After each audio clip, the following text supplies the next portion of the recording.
Tigo, Mindanao. Sa Zamboanga, Sibugay, umaabot sa 11 Agrarian Reform Beneficiary o ARBs ang natulungang maging legal at opisyal ang kanilang kooperatiba. Ang ARBs na ito ay registered na sa Cooperative Development Authority at maaari na silang makatanggap ng financial grants upang mapalago ang kanilang sakahan at kabuhayan ayon kay DAR Region 9 Director Ramon Madronial Jr. Sa Lanao del Norte, 2 drug suspect ang naaresto at nakunan ng 6.8 million pesos na halaga ng shabu sa anti-drug operation na ikinasa ng PIDEA 9 sa bayan ng Salvador, Lanao del Norte. Kinilala ang nadakip na sina Junaid, 20 anyos at partner na si Warda, 25, isang negosyante na taga Salvador.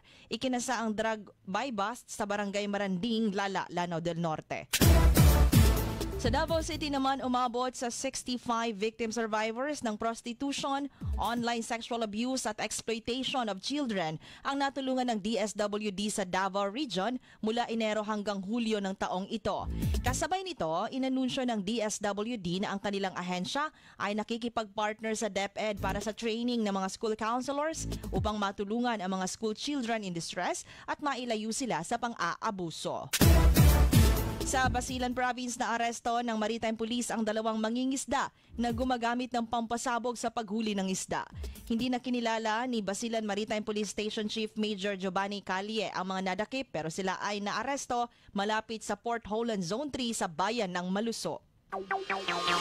Tigo, Mindanao.